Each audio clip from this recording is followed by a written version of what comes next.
안녕하세요. 수익형 펜션 창업을 위한 돈 되는 펜션 만들기 시간입니다.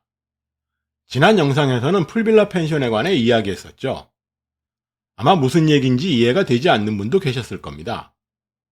개인적인 취향만 놓고 보면 저도 풀빌라 펜션을 좋아합니다. 심지어 풀빌라 펜션 창업대행만 들어왔으면 하는 은근한 바람도 품어본 적이 있습니다.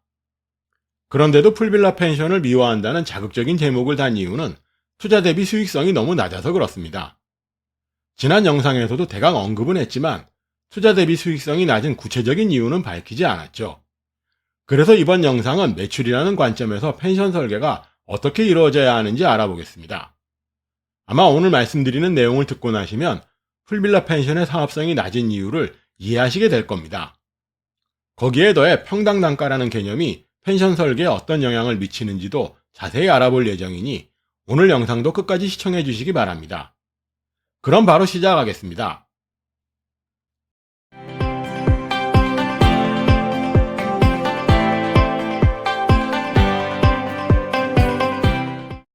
본격적인 이야기에 앞서 사진부터 한 장 보고 가시죠. 제가 펜션 설계를 설명할 때마다 자주 보여드리는 댄싱 빌딩입니다. 체코 프라하에 자리한 이 건물은 독특한 설계로 세계적인 유명세를 떨치고 있죠. 그런데 왜 갑자기 댄싱 빌딩을 끄집어낸 걸까요? 정도의 차이는 있겠지만 펜션 설계를 의뢰하는 사람들의 머릿속에도 이처럼 독특한 건물이 자리하고 있습니다. 하지만 막상 설계를 마친 건물의 외관은 상상했던 모습과 딴판일 때가 많죠. 왜 그럴까요? 건축가의 능력이 부족해서일까요? 아니면 돈을 적게 들여서 그럴까요? 모두 다 아닙니다. 그보다는 규모의 한계가 주된 원인입니다. 저도 건축 설계에는 문외한이지만 건물이라는 게 레고 블록처럼 마음대로 그릴 수 있는 건 아닙니다.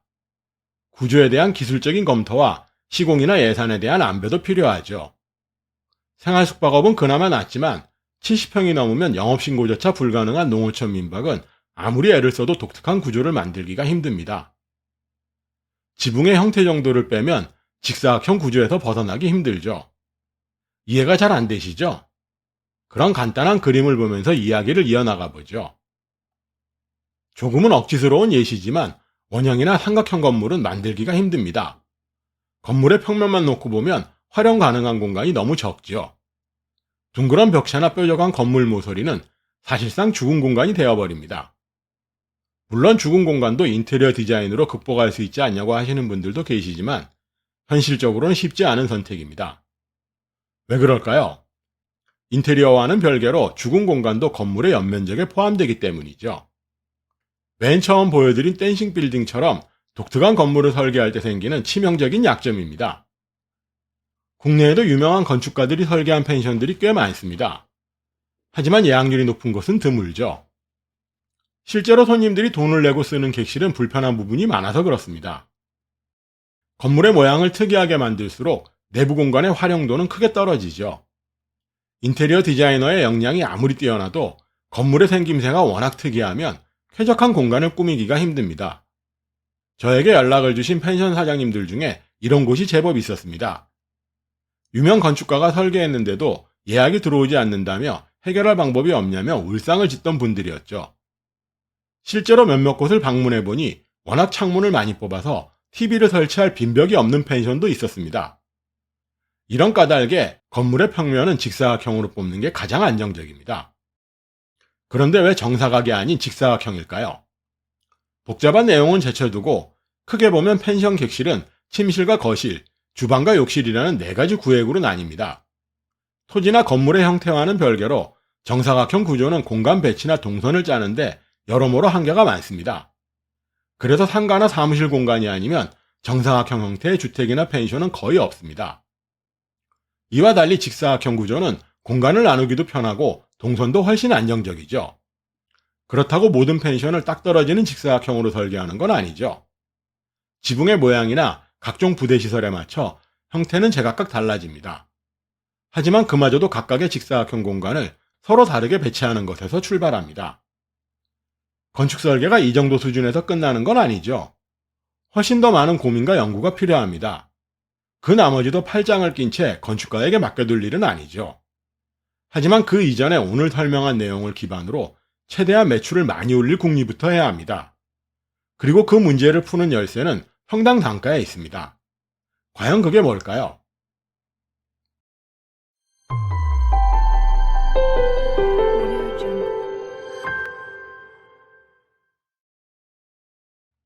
부지런한 건축주는 내 마음에 드는 펜션을 설계하기 바쁘지만 영리한 사업가는 최대한 돈을 많이 벌 수 있는 펜션을 궁리합니다.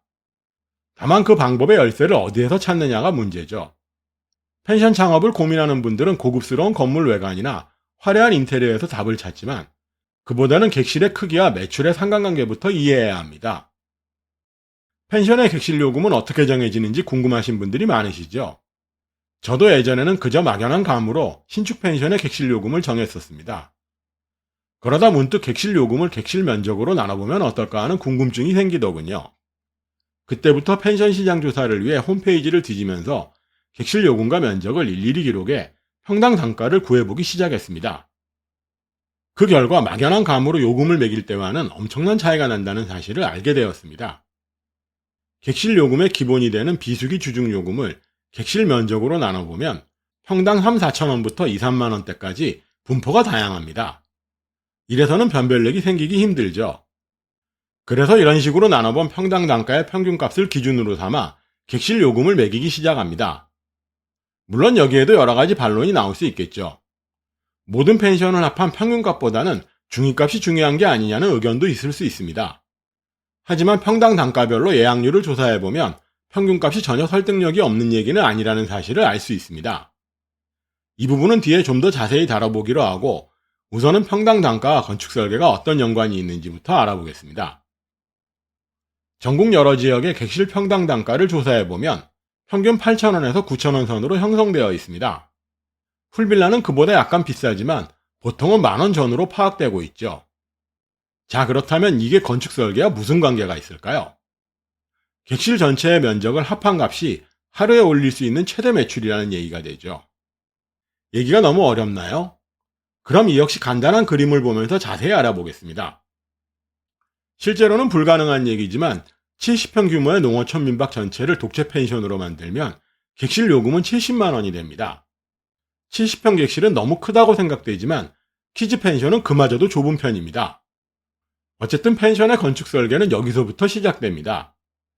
내가 운영할 펜션의 성격상 70평 객실 하나가 너무 크다면 반으로 쪼개는 방법도 있겠죠. 그렇게 되면 객실 하나당 요금은 35만 원이 됩니다. 20평 객실 2개와 30평 객실 1개도 마찬가지고 심지어 10평짜리 객실 7개를 만들어도 하루에 올릴 수 있는 총 매출은 70만 원이 됩니다. 물론 복층을 만들거나 월풀이나 스파, 실내풀 같은 서비스 시설을 설치하면 20, 30%가량 요금을 더 받기는 합니다. 하지만 평당 단가를 2만 원, 3만 원으로 올려서 받긴 힘들죠. 그렇다면 풀빌라가 비싼 이유는 뭘까요? 평당 단가가 높아서가 아니라 객실이 넓어서 비싸다는 게 정답입니다. 건축 도면을 보고 평수를 짐작하기란 쉽지 않습니다. 저 역시도 마찬가지였죠. 가장 쉬운 방법은 주차 라인과 견주어 보는 겁니다. 가로 2.5m, 세로 5m 규격의 주차 라인 한 칸을 평수로 환산하면 4평이 채 안 됩니다. 10평 크기의 객실이라면 주차 라인 3칸보다 작다는 소리죠. 그런데 풀빌라 펜션 객실에 만들어지는 실내풀 크기가 대략 주차장 한 칸 크기와 비슷합니다. 수영장 가장자리까지 더하면 실내풀이 차지하는 공간만 N7평이 넘지요. 그래서 침실이나 나머지 공간까지 합치면 풀빌라 펜션의 객실 크기는 20평도 빠듯합니다. 풀빌라 펜션의 비수기 주중요금이 2, 30만 원 선인 것도 이런 이유 때문이죠. 문제는 주말이나 여름 휴가철이 되면 요금이 큰 폭으로 뛴다는 점입니다. 소비자들로서는 부담이 클 수밖에 없죠. 이런 까닭에 지은 지 몇 년 지난 풀빌라 펜션의 평당 단가는 10,000원에도 한참 못 미치게 떨어집니다. 비싼 요금 때문에 예약이 안 들어오는데 버틸 장사가 없죠. 포항시는 전국에서 손꼽을 정도로 풀빌라가 많은 지역입니다. 2022년 1월에 조사해본 결과 총 43개의 풀빌라가 운영 중이었고 그 중에 절반이 넘는 풀빌라의 평당 단가는 10,000원이 채 되지 않았습니다. 평당 단가가 가장 낮은 펜션은 3,950원이었고 평당 2만 원이 넘는 풀빌라는 단 한 곳뿐이었습니다.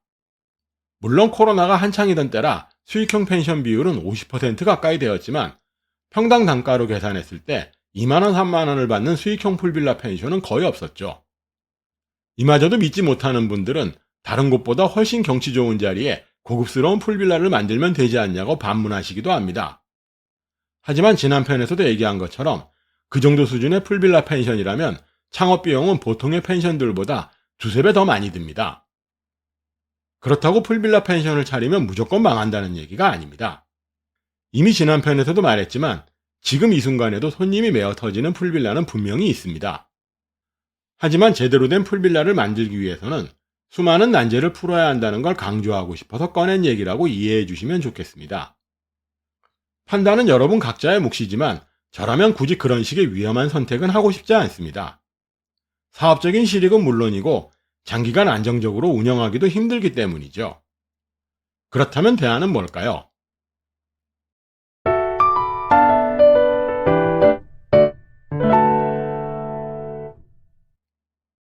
오늘은 수익형 펜션의 기획 설계를 맛보기로 소개했습니다. 물론 평당 단가와 객실 면적만으로 건축 설계가 끝나는 건 절대 아닙니다. 이 밖에도 고려해야 할 요소들은 무척 많죠. 심지어 이런 개념을 이해하는 건축사무소는 단 한 곳도 없습니다. 펜션 창업을 상담하러 온 사람 중에도 이런 원리를 얘기하면 곱지 않은 시선으로 저를 바라보는 분이 꽤 많습니다. 하지만 관점을 다른 사업으로 옮겨보면 어떨까요? 1인분에 10만원짜리 떡볶이는 얼마나 잘 팔릴까요? 최고급 한우에 트러플을 왕창 갈아 넣으면 반드시 인기를 끌 거라고 믿는 분도 계시겠죠. 하지만 저라면 1인분에 3, 4천원을 받아 손님이 바글바글할 맛을 낼 방법부터 궁리할 겁니다. 펜션도 마찬가지죠. 명품 전략도 나쁘지 않습니다. 샤넬이나 디올 같은 유명 브랜드들이 주로 쓰는 전략이죠. 하지만 그만큼의 명성을 쌓기는 쉽지 않습니다.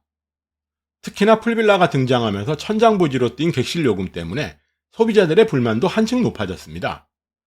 인스타그램 때문에 풀빌라가 성장한 측면도 있지만 대형 온라인 커뮤니티의 여론만 대충 훑어봐도 얼마나 많은 소비자들에게 펜션이 부정적으로 비치는지 금세 알 수 있습니다. 제가 펜션을 수익형과 자립형, 비자립형으로 구분하는 기준이 있습니다. 바로 예약률이죠. 객실 요금을 얼마나 받는지와는 무관하게 하루 매상이 얼마나 되는지가 훨씬 중요합니다. 요금이 아무리 비싸도 팔리지 않는 객실은 아무런 의미가 없죠. 차라리 소비자들이 납득할 수 있는 수준의 요금을 받고 방을 하나라도 더 많이 파는 게 낫습니다.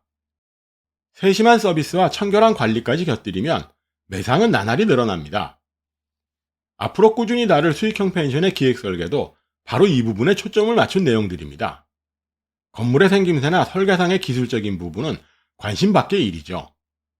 우리는 높은 객실 판매율과 최대한 빠른 초기 투자 비용의 회수에 집중해야 합니다.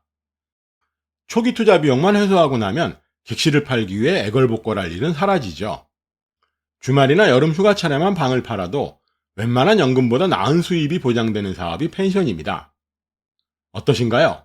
제가 풀빌라를 미워한다고 표현한 이유를 이해하시겠나요? 그리고 여러분의 선택도 궁금해지네요. 오늘도 긴 영상 시청해주셔서 대단히 감사합니다. 여러분의 구독과 좋아요, 알람 설정은 영상 제작에 많은 힘이 됩니다. 많은 구독과 성원 부탁드리면서 지금까지 펜션 비즈니스 포럼이었습니다.